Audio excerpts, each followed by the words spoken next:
Good morning, everyone. I just want to let you guys know that I started the YouTube live streaming.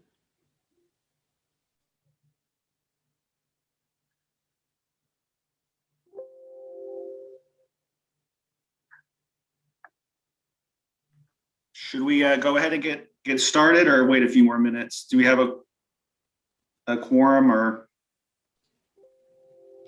From what I can see, Mr. Chair, I believe we do. All right, we'll go ahead and get started. Welcome to the ConnectRVA 2045 Advisory Committee meeting. Again, we're working on the long-range transportation plan, and I apologize if you hear chainsaws in the background because my neighbor is cutting down a large tree. But we'll go ahead and get started with the meeting. Again, this is a virtual format, and the packet included all the information that the public can use to access this meeting and participate live. So I guess we'll go ahead and Ms. Mueller, will you go ahead and provide the roll call? Yes, thank you, Mr. Chair. Good morning. We'll start with Chesterfield County, Ms. Smith. Ms. Benedict. Here. City of Richmond, Ms. Clark. Here. Mr. Bridewell. Ms. Erickson. Goochland County, Mr. Coleman. Here. Mr. Kilduff. Hanover County, Mr. Vidunas. Here. Mr. Flagg. Henrico County, Ms. Meidler. Here. Ms. Deemer. New Kent County, Ms. Leduc. Powhatan County, Chair Pompey. Here. Mr. Howland. Town of Ashland, Ms. Amos. Here. Mr. Tucker. Capital Region Airport Commission, Mr. Rutledge. GRTC Transit System, Ms. Torres. Here. Thank you. Ms. Del Ross. Here. RMTA, Ms. Simmons. Plan RVA, Mr. Parsons. Here. Mr. Ariel. Here. Ride Finders, Ms. Tisdale. Mr. O'Keefe. DRPT, Ms. Dubinsky. Here. Mr. Sparks. VDOT, Ms. McAdory. Mr. Herman. Here. VCU, Mr. Leonard. Present. NAACP, Mr. Johnson. Richmond Area Bicycling Association, Mr. Burnley. Here. Virginia Asian Chamber of Commerce, Ms. Tran. Senior Connections, Mr. Williams. Here, good morning. Good morning. RVA Rapid Transit, Mr. Campbell. Here. Bike Walk RVA, Ms. Lockett Gordon. Here. Port of Virginia, Ms. Nelson. Here. Southern Environmental Law Center, Mr. Pollard. Virginians for High-Speed Rail, Mr. Plower. Federal Highway Administration, Mr. Duran. And Tri-Cities MPO, Mr. Swikowski. Thank you. That concludes the roll call for attendance. This is Travis Bridewell. I'm here too. Thank you for letting me know, Mr. Bridewell. Good morning. Sure. Good morning. Hey, Nicole, this is John O'Keefe with Ride Finders. I'm here. Thank you. Thank you. And John Rutledge with the Capital Region Airport Commission just popped on. Good morning to you, Mr. Rutledge. All right, are there any other members that just joined us that we didn't call? All right, then we'll move on to the first agenda item. Are there any amendments to the agenda that staff or members may have?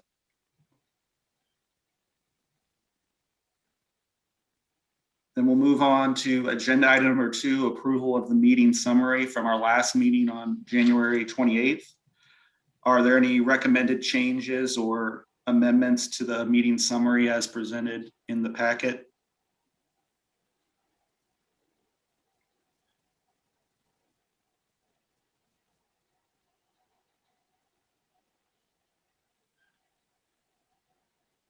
Hearing no changes, we'll assume those meeting minutes are okay. And we'll move on to the first public comment period of the meeting. Are there any members of the public that would like to address the committee or provide any comments?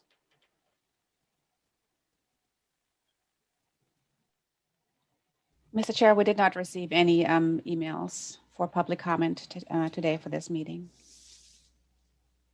Since we did not receive any prior public comment, it doesn't seem like anyone's on the line. We'll move on to agenda item number 4, LRTP process update regarding task number 3, planning. And I think Sulab is going to provide a presentation on this particular agenda item. Yeah, good morning, everyone. Let me just make this full screen.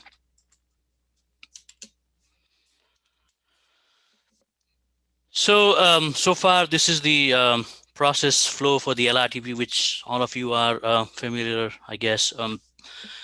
We finished the transportation needs assessment May of last year, in which we had developed the regional multimodal transportation issues and needs. Then we worked on developing the vision, goals, and objectives, as well as guiding principles for the plan, which was approved by the RRTPO Policy Board in their February meeting, so last meeting. And now we are working on converting those transportation issues into transportation project. We developed the project inclusion guidelines, in which we had distinct definitions for the regional projects as well as local and programmatic projects. Staff worked with the champions to develop the projects, and based on the inclusion guidelines, staff screened the projects and developed what we are calling as the universe of project. That list was sent to the LRTP Advisory Committee and interested parties on Tuesday. So I hope we were able to open that Excel file and see what it had. It basically had projects over 6 tabs. So we had divided highway, transit, park and ride, rail, active transportation, and bridges project. So that was sent to the LRTP Advisory Committee on Tuesday. So this meeting will just be discussing about the first look of what we are seeing at the universe of projects. For highways, until now, we have 166 projects and still counting. I'm sure I missed a lot of projects from some of the localities, and obviously there would be some others which we will be adding by the time. So it's still counting, but at the time being, it's 166 projects. So for our A's, we have divided the highway projects into 10 different categories. So basically road widening, interchange modification, the auxiliary lane, which is basically for interstate projects, road extension, intersection improvement. We have 7 new interchanges, a new road, and then road alignment, road relocation, and overpass. So all these very broad categories. So we have these. So what I normally saw in the highway projects are there 2 different types of projects. One is projects which are ready for implementation, which has a lot of data and have already have that development of the actual implementation needed for that project. And some of those projects are smart scale projects which were not funded, and other projects which we have already done some studies, and then we have the exact thing which we need for that particular project. And then obviously, since this is long range transportation plan, we are looking at 2045. So there's a lot of conceptual level projects as well, like interchanges, which need more studies. The intersection improvement, that one is the most difficult to screen out, because we had only mentioned major intersection improvement. The general screening category is that it has both the legs has to be arterial, and it has to be major improvement. So as far as now, we have 10 projects. I'm sure we'll get more projects on that. The only issue with the intersection project is that we need to have a very detailed information in order to score the project. Like other projects, widening projects, it's just widening from 2 lanes to 3 lanes, or interchange project, we just assume that we put a diamond interchange if there's a new interchange. But intersection improvement, there's many things which you can do. So we need detailed information for those projects. So overall, the highway needs, just looking at those 166 projects, and that would definitely increase, is almost 5 billion now. The bridge projects, basically, we are just looking at the bridges which needs replacement or rehabilitation. Any bridge with capacity constraint, widening with added capacity, that should be in the highway list. This is just for maintenance. So it includes 16 bridges, which are structurally deficient bridges, and which they have to be in the NHS, National Highway System. So only 16 bridges qualified for that. Obviously, other bridges which are structurally deficient and not in NHS, those would be in local programmatic projects list. There's a lot of cost estimates missing for the bridges. I think 10 out of 16, 10 still need the estimates, cost estimates. So currently, the bridge needs stand around 72 million, and I'm sure that this would be tripled when we have the estimates. So we have 2 bridges in Chesterfield, 4 in Henrico, 1 in New Kent, and 9 in Richmond. And VDOT will be working with the VDOT district staff and bridge staff to get those estimates. And I guess we'll decide what would the bridge need in the next 20-25 years. Would the rehabilitation, which is of less amount, would suffice, or we actually need replacement for those bridges? So bridges have a certain life. So based on when it was constructed, if it's already old enough, it has to be replaced. Otherwise, if it's a new bridge and it's structurally deficient, I think rehabilitation could work on those. For transit, we have 10 projects, 3 BRT routes, which came from the Transit Vision Plan, and then 6 enhanced service routes. 5 of them came from the Transit Vision Plan. Phase 2, 1 was from the Transit Vision Plan, and then 1 neighborhood level transit center. So for transit projects, for BRT and enhanced service routes, only the capital costs is considered, and the capital cost includes the new net buses to operate, new stops in that area, which is not currently served, new shelters every mile, sidewalks on both sides, crosswalks outside the city of Richmond, and then intersection, including pedestrian signals, and then the transportation system priority with bus hardware and signals. So everything is included. That's why the price is so much inflated. So So transit needs, currently looking at these 10 projects with all capital cost, excluding operational cost, is around $663 million. And those are the 9 in the left. You can see the 9 routes, Midlothian corridor, the enhanced service, and then BRT, the the airport service, enhanced service, Route 1, the enhanced service, which goes to Perham Road, and then the BRT, which goes to Ashland, the Broad Street, Willow Lawn to Short Pump enhanced service and BRT, and then west and south enhanced service, which goes from Cary Main to Gaydon Crossing, and the BRT, which goes from Cary Main to Short Pump. So active transportation, 40 projects and counting. All unfunded segments of Fall Line Trail within RRTPO boundary, which is in southern Chesterfield, I think just south of Route 10.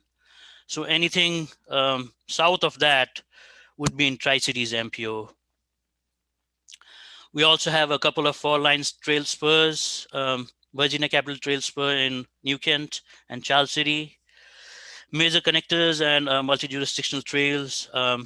Some projects are not yet in the list due to no cost estimates or agreed upon alignment. This is very important for the project to be in the LRTP. I think that those are the only 2 criteria that we need to include the project. And until now, the active transportation needs 185 million.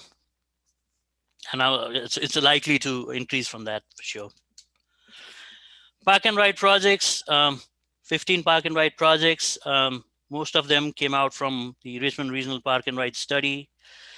The others came out from BDOT STAR studies, as well as, I think, Route Interstate 95 corridor study. So 14 new park and ride location and 1 expansion. Overall, more than 2,650 new parking spaces overall. The park and ride needs, as it stands, is 71 million. So some of the, as you can see in the left, the table, it shows the location of the park and ride location. Some of the locations haven't been finalized, so it's within that vicinity of the location, but we don't know the exact site for that. So I think staff will determine the most appropriate location based on the studies, and then score the project based on that particular location. Rail projects, 10 projects. The major projects are the Transforming Rail in Virginia Initiative projects, 3 projects. So major enhancements related to capacity change, grade suppression, things like that.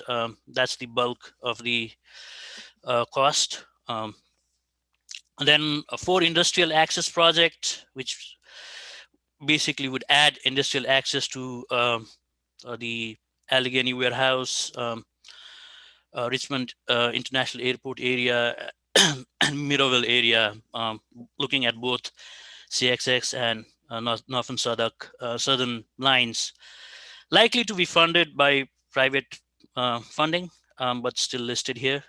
Came out from the Commerce Corridor study. And then Staples Mill Station replacement and enhancement, major project, 3 phases. Altogether rail needs $1.3 billion. So overall, the summary, $7.28 billion now, obviously likely to increase, definitely by the time we approve the universal project.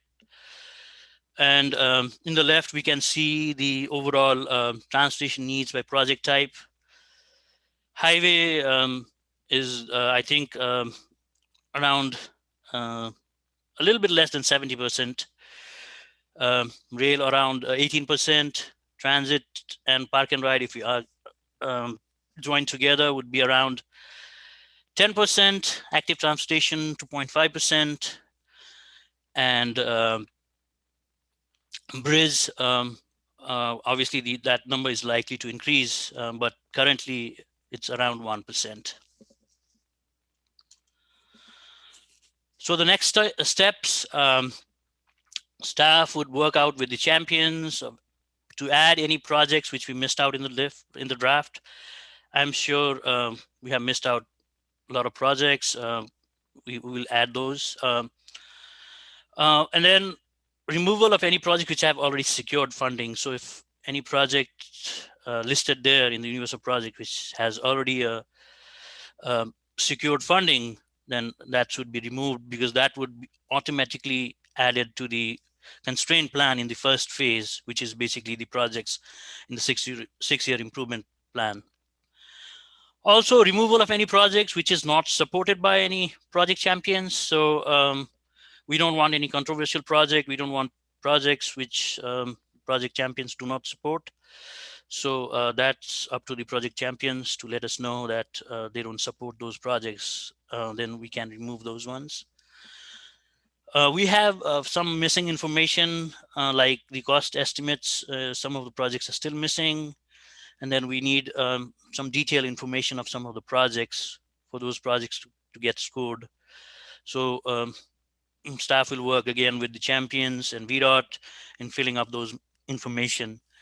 And finally, the cost estimates validation, which staff would work with champions and VDOT again. Some of the estimates are from previous years. So based on when the study was done, it could be 2015, 2017. We have to make sure all the estimates are current in 2021 dollars. So that's a step which we need to do. The timeline, LRTP Advisory Committee project members provide any comments by March 15th. That's, I guess, 3 weeks from now. Then parallelly, we'll have a public comment period from March 8th to March 22nd, which is a 15-day public comment period. At that time, the most current list at that time, probably March 8th, around March 7th, 8th timeframe, those would be added in the Excel sheet, and that would be listed in our website. And we'll also develop maps, the spatial location of all those projects, and those would be mapped, and it would be included in our website. And we'll share the information in social media so that we can get any public comments in the universe of projects. So final draft, excluding the public comments, would be sent to the project champions, LRTP Advisory Committee, March 18th, which is the agenda mail out day for the next LRTP Advisory Committee meeting. And the plan is to ask for LRTP Advisory Committee endorsement in the next meeting. So that's all I have for task 3. Is there any questions? Excuse me. One question that I have is, are you expecting to meet with the champions, or are we just providing our feedback in an email, or what's going to be the process for discussing the universe of projects among the champions? I guess a virtual meeting would be good, so that we have the list in front of us and go through the list for each champion. Email would also be fine if there is not much comments, but I'm open to both. So if we want to set up a meeting, or any of the champions want to set up a meeting, we can just shoot you an email and schedule something. All right. I think someone else had a question. Yeah, this is Ben. So, what's the relationship between the ranking procedure that we developed at our last meeting and the tax treatment of your report on that to rank these projects?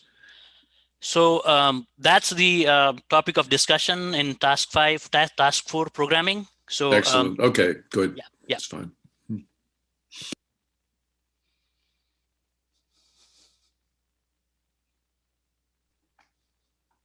Does anyone else have any questions for Sulabh now, or would we move ahead to agenda item number 5?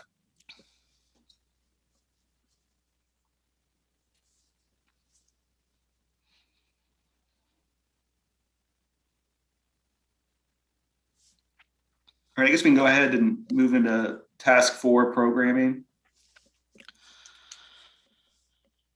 So task 4 programming is basically the development of the constraint plan. Once we have the universe of projects, we have to look into the fiscal constraint, which is basically the comparison of revenues and cost and demonstration of sufficient revenues to firstly operate and maintain the existing system. So whatever revenues we have, the operational and maintenance of the existing system, that cannot be compromised. So whatever we have, that has to be taken off the top. And then the second is to implement proposed transportation system improvements, which is basically the universe of projects, currently stands out at 7.28 billion and is likely to increase. So based on the revenues, if 7.28 billion is sufficient, then that's fine. We implement all those projects. But if not, and that's likely the case, then we prioritize based on the project inclusion, the project ranking and scoring guidelines, which was approved by the LRTP Advisory Committee last month. So we look at all the projects, we score and rank them, and based on whatever funding is available, those projects which make the cut would be in the constraint plan. Others would be in the vision plan. Also, we have to set aside revenues for local and programmatic projects because not all projects are in the long-range transportation plan.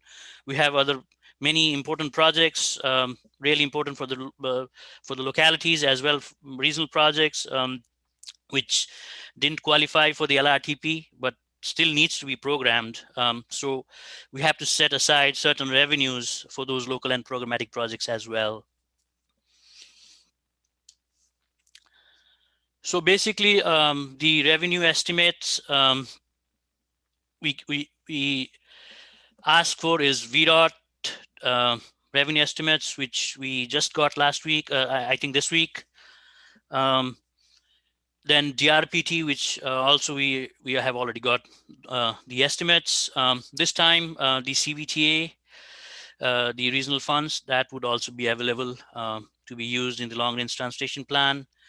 And then finally, the private and local funding, which is good to have as a monetary value in the long-range transportation plan, but normally we don't get the exact monetary value, but sometimes we get the list of projects which is likely to be sponsored by private local funds.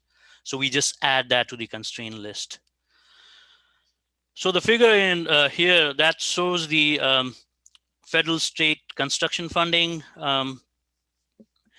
Basically, we have the state funding sources from different taxes, which goes into the highway maintenance and operating fund. Then also we have the bond programs, and then the federal revenues. All of those contribute to the construction funding. Then we have the competitive funds, the state of good repair and smart scale, which is the funds are for the allocated for the construction VDOT construction district. So it's not just our MPO, it's Richmond MPO, Tri-Cities MPO, as well as other rural areas in that construction district. So these are competitive funds.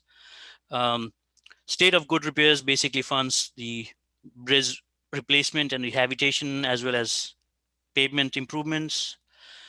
Smart Scale has two parts, the District Grant Fund program, which is allocated for the Richmond District, and it's a competitive fund. The high priority is a statewide competitive fund. So I guess what we will do is basically look at the track record of the Richmond region in securing the district grant program and high priority program funds. And those would be, I think we'll keep the same percentage as we get now for the future. The federal revenues, some of them are the RSTP, CMAC, and TA set aside. Those are specifically for the MPOs for our region. So we know the exact amount available for us. In the DRPT side, the major funding is 5307 funds.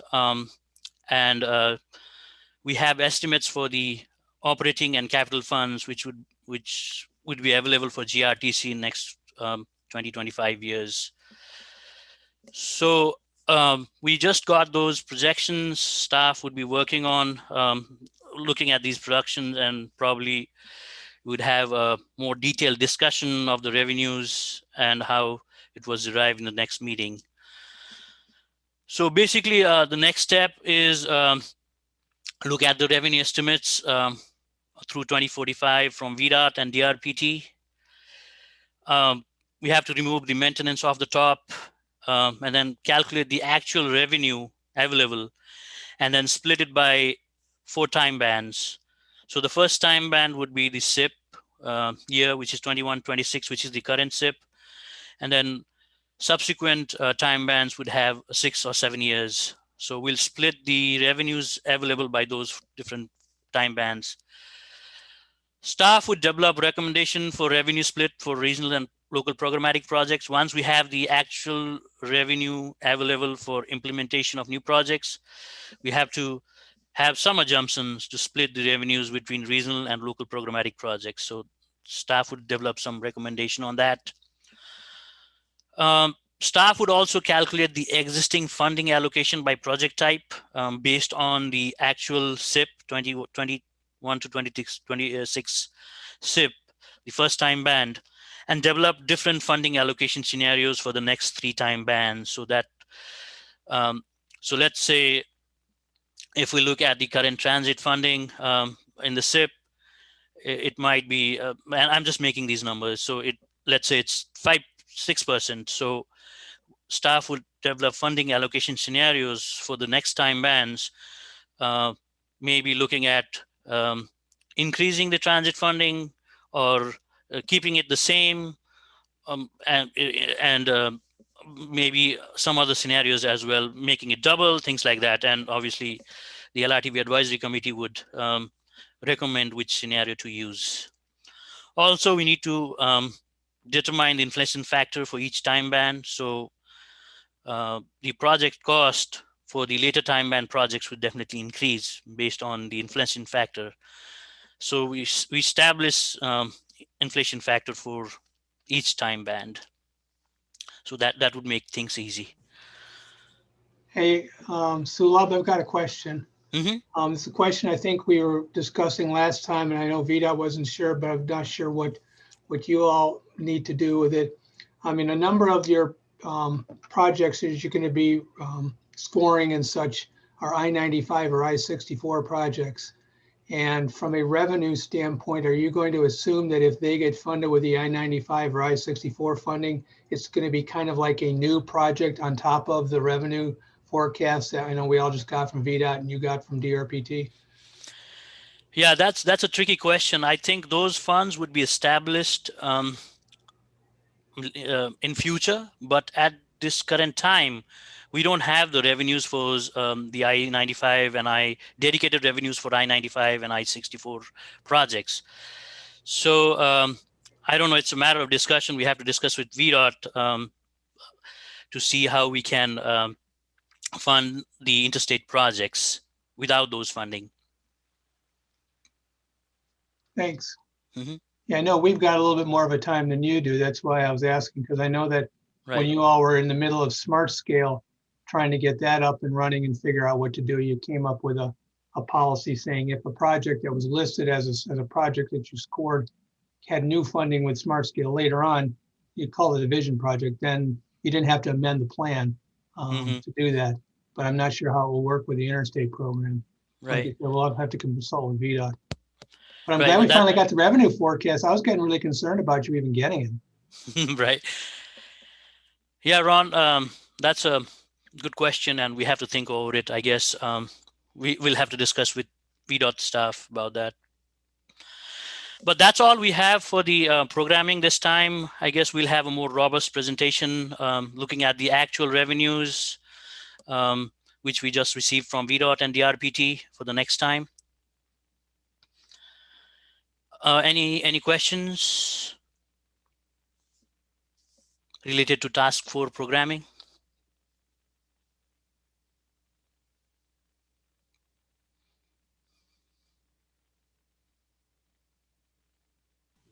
Sulab, this is Catherine. After you go through that process and I guess come up with recommendations, do you have a time frame for that, or is there going to be, are you going to report back on that, and is there going to be, I guess, like a vote? So we have to get the constrained list of project approved by the policy board early summer. So that's the target. So once we have the universe of projects approved, we'll be working on developing the constraint plan. Parallelly, we'll also be working on scoring those projects. And at some point, both those processes would meet, and we'll propose a staff recommended constraint list of projects to the LRTP advisory committee. I'm thinking of May timeframe, but hopefully we will be able to achieve that. Okay, thank you. Mm-hmm.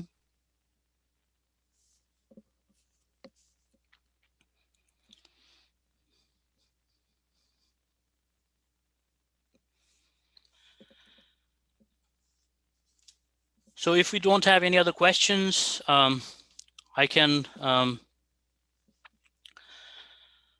present the next task, which is task 5, evaluation.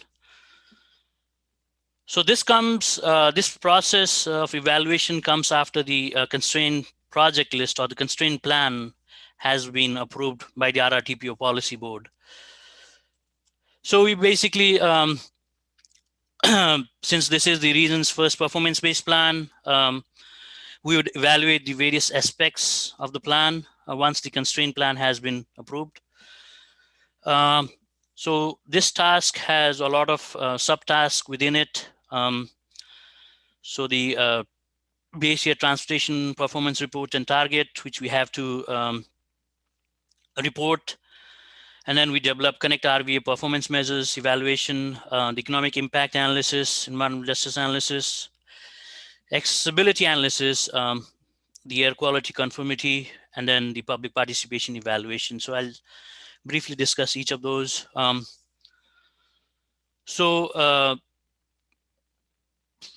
We have to report certain federal performance measures for the base year, which is 2017, which VDOT also reports at the state level.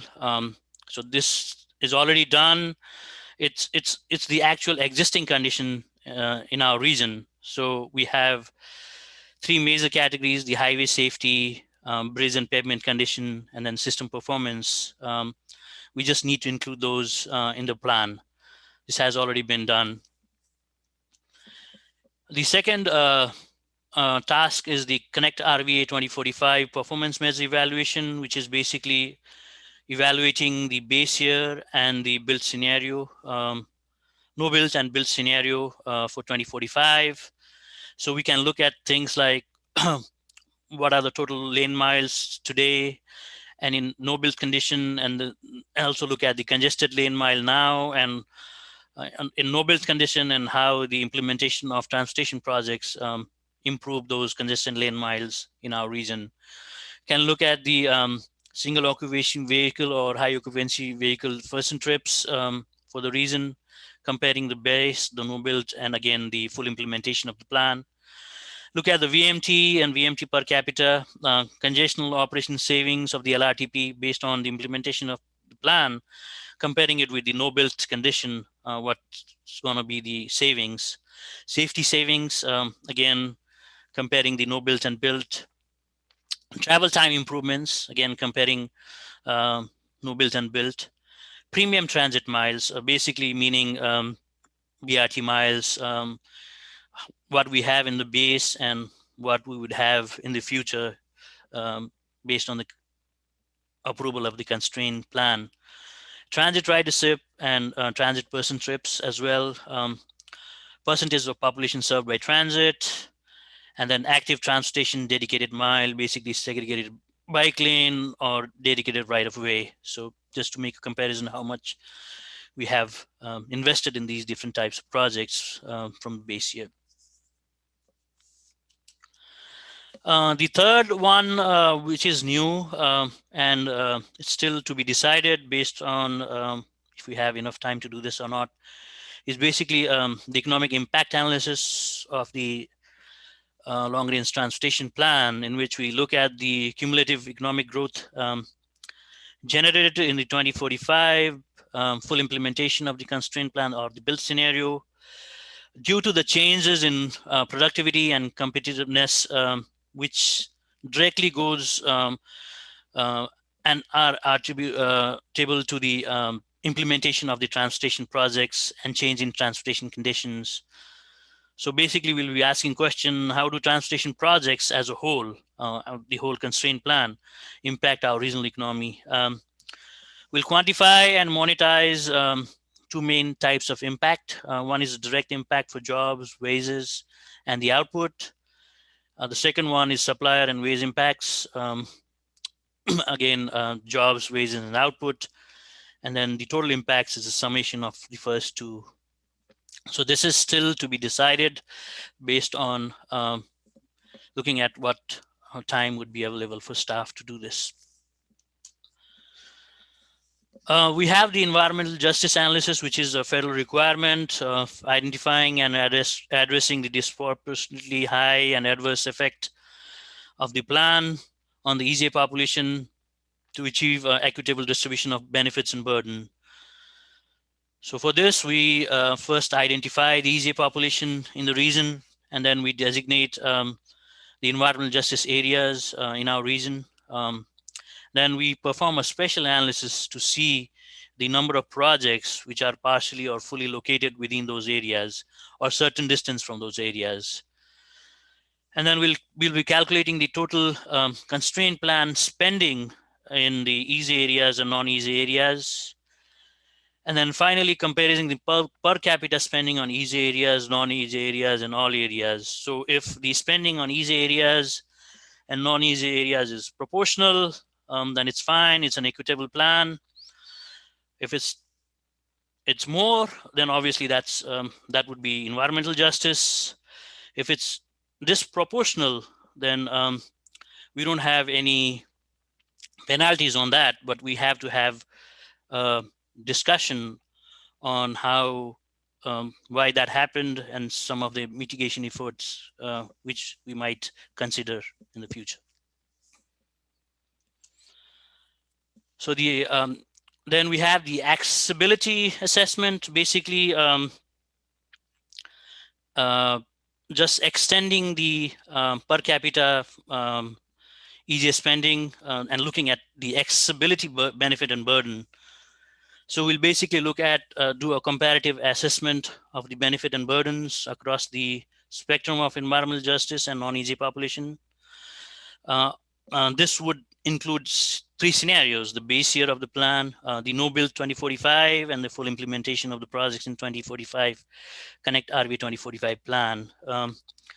We'll be looking at average number of jobs and non-work opportunities within specific travel times for EZA and non-EZA population, percentage of EZA population within specified travel time for an activity centers as we have designated them, And then average travel times for easy and non-easy population by purpose. The second part of the easy analysis is analysis of accessibility to different destination by different transportation modes within specific travel time. So the same destinations we use to evaluate the projects, we'll be evaluating that as a whole, and look into more details. So we have 4 different transportation mode: auto, transit, biking, and walking, and we have specific travel times for each destinations. And based on the evaluation, we'll be able to see what is the net destination which is accessible by easy and non-easy population for these different destinations. So for auto and transit, we'll be actually looking at the travel time.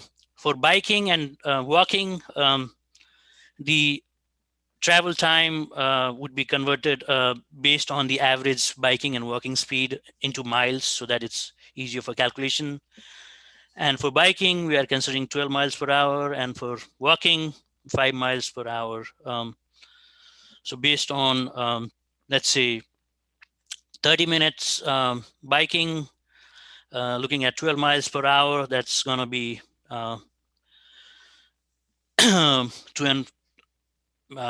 around 6 miles, I guess. So based on that calculation, we'll be calculating that. And then finally, analysis of access to transit within certain walking and biking travel times. So access to transit within 5 minutes of walking, 10 minutes, 15 minutes, 30 minutes, we can change that as well. And then biking, 10 and 30 minutes. Hey, so Stu, quick question. The previous slide and this slide, did you get these from the Smart Scale scoring thing for accessibility tool that they used, or is it something that you all developed based on what the industry is using, or where'd you get these numbers from? So based on the first, obviously, is the literature review and looking at the other MPOs. Okay. And then trying to customize it for Richmond, looking at our region. And obviously, those can change based on what the advisory committee thinks. But those are just the basic draft staff recommendation for the time being. Smart Scale only looks at jobs by auto and transit. And I think the travel time is 45 minutes by auto and 60 minutes of transit. That's what we are looking for, jobs and employment. Okay. For other destinations, we don't have anything in Smart Scale. This is based on literature review and trying to customize it for our region. Well, I was thinking about the land use factor in the Smart Scale. According to the technical guide, it sounds like they do something like this. So that's why I was curious as to whether you were able to get some of that information from them as to how they do it and if it looks applicable or not. It sounds like you're going probably the better way, which is the literature review and what other MPOs are doing. So we have something to use. Right. So on that previous slide, you had a walking speed, average walking speed of 5 miles per hour. Mm-hmm. That seems a little bit aggressive to me. I would think that it would be closer to 3 miles. Quick internet search says it was coming up 3 to 4 was pretty common. Yeah, definitely we can change that. Yep. And I guess averaging down would also, we have to look at all different population, including the elderly, as well as the people with disability. So obviously looking at averaging it down would be useful, as you said.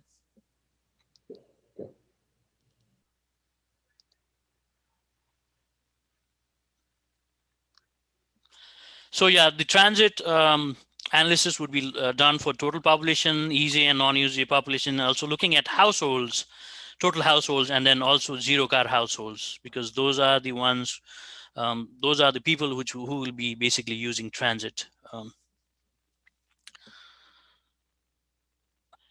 The other one, the fifth task, is the air quality conformity interagency consultation. So air quality conformity is a federal requirement that requires staff to ensure that the projects, when we consider them collectively, contribute to the goals as specified in the Clean Air Act amendments of 1990.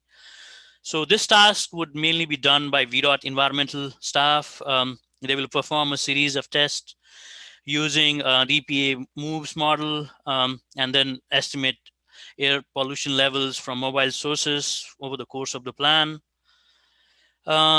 Basically, the different time bands have what we call as the emission ceilings or mobile budgets for vehicle or mobile sources. So if the emissions are within the mobile budget in each time band, then the EPA certifies that the plan is in conformity. If not, then I'm not sure what needs to be done, but I think we'll definitely be within those mobile budgets. So there's an interagency consultation required with the localities which are in the conformity area in the Richmond region, includes the localities in Tri-Cities MPO as well.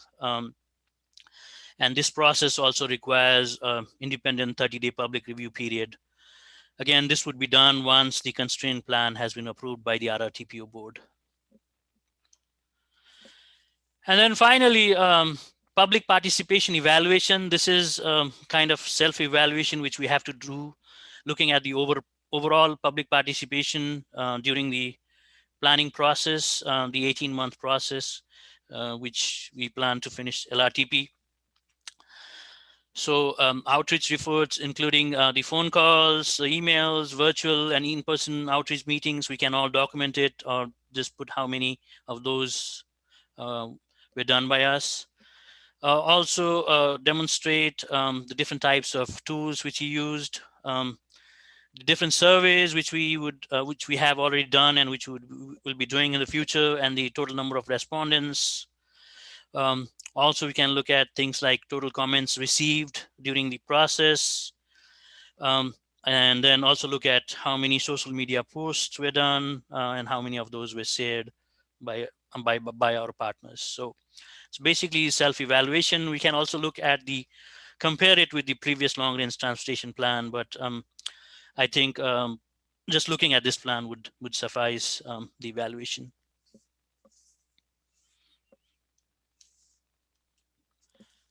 Yeah, I think that's all I have for the evaluation. The process would begin once we have the constraint list of project finalized and approved by the LRTP policy board. So I'm thinking of the starting of the process maybe mid-June or July timeframe. The background and all the data and information required to do those analysis, staff is already working on those. Some of them have already been completed, but still working on some of those as well. Yeah, any questions on the evaluation task 5? Yeah, Sulabh, this is Ben Campbell. I'm confused about the relationship of this to the work we did last time, and also with regard to what the TAC did to your report. So the project scoring and ranking process, that was before the fact. So we are looking at the accessibility and all those different types of measures to actually evaluate and rank the projects. So the evaluation process is it's after the fact. So once we have the constraint list of projects finalized and approved by the RRTPO policy board, which would be basically developed based on the approved ranking and scoring process. But we have to understand that it's a tool. LRTP Advisory Committee as well as the policy board has full authorization to alter the projects even if it's not in the prioritized list.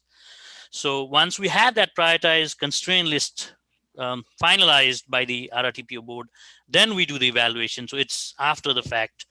So it's all the process is similar for accessibility, but previously we were looking at the projects and the benefit of projects, the accessibility benefit, looking at each individual project and ranking those or scoring those. Now we are looking at the whole plan. It's cumulative of all the projects which would be in the constraint plan, and see the net accessibility benefit because of the implementation of the plan.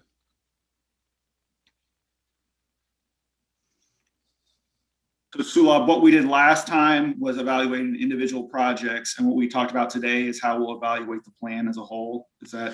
Yeah, once the constraint plan is, so that's that we are evaluating all the projects in the universe of which would be listed in the universe of projects based on the 15 factors, performance measure factors, and 4 of them are related to accessibility. So that's before the fact. So once, based on those evaluation, we'll rank and score the projects and develop the constraint plan. And once that has been approved, so we'll have a set of projects which would be in the constraint plan, right? Which would be funded based on the revenue available. Those all those projects would be cumulatively evaluated, comparing it with the no built-in scenarios or the base year scenario to see what is the net benefit for all these different things: the accessibility, the access to transit, the easy, and things like that.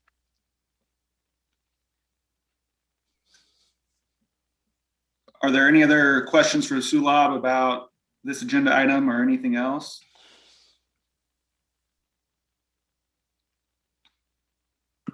Sulabh, you made a presentation to the TAC last week or the week before of your evaluation list that we had worked up at the last meeting. And they seem to not be fully approving of it and to look like they're substituting a regularly meeting committee to change the criteria for the use of the MPO. Did I get that right? So that was that presentation was basically for the CVTA TAC. So the CVTA funding, they are not eligible to use our criteria or do not have any federal requirements. So what was proposed during that meeting was that we presented the CVTA TAC about how we are prioritizing our process in the long range transportation plan, and the CVTA TAC decided that they will make changes based on, they will take this as a baseline, and based on what they think would be things which needs to be added, they would change or alter the process. So it's basically not for the long range transportation plan, but for the prioritization of regional transportation projects, which would be funded by the CVTA. Thank you. Yeah, Andrew, this is Chad. I can jump in a little bit. It's going to be confusing for the next few months. The TPO TAC approved this process and the prioritization tools previously been, and that's what we should be using today as we think about next steps. The CVTA, we are hopeful that a lot of the tools that we're developing can be used and accepted by the CVTA to develop their priorities, or some modification. So that's what's going on right now. Is the CVTA itself is trying to decide how they want to develop the prioritization process, and Joe is leading that along with Chessa Walker from Chesterfield. So that's going to be worked out, I think, over the next 2 months, figuring out what the CVTA decides to do. But we should be confident moving forward with this advisory committee that the process is approved by the TPO, the TAC, and that's what we should be using to develop the long range plan.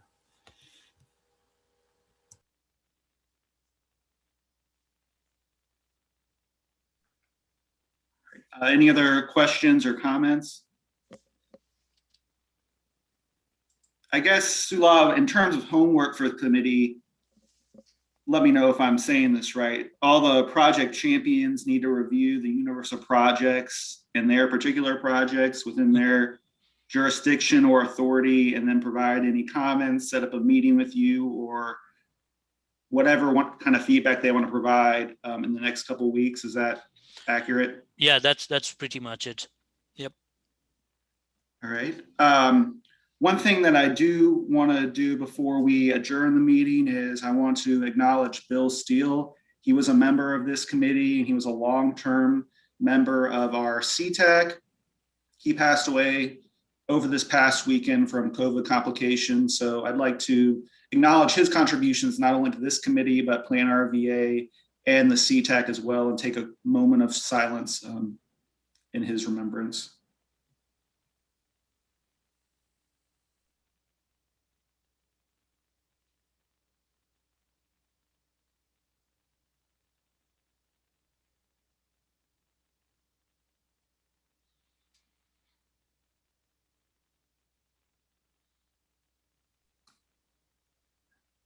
Well, thank you everyone for participating. Again, we have the homework to look at our universe of projects within our particular jurisdiction, and we'll reconvene on March 25th virtually. Well, thanks again for participating. Thank you. Thank you.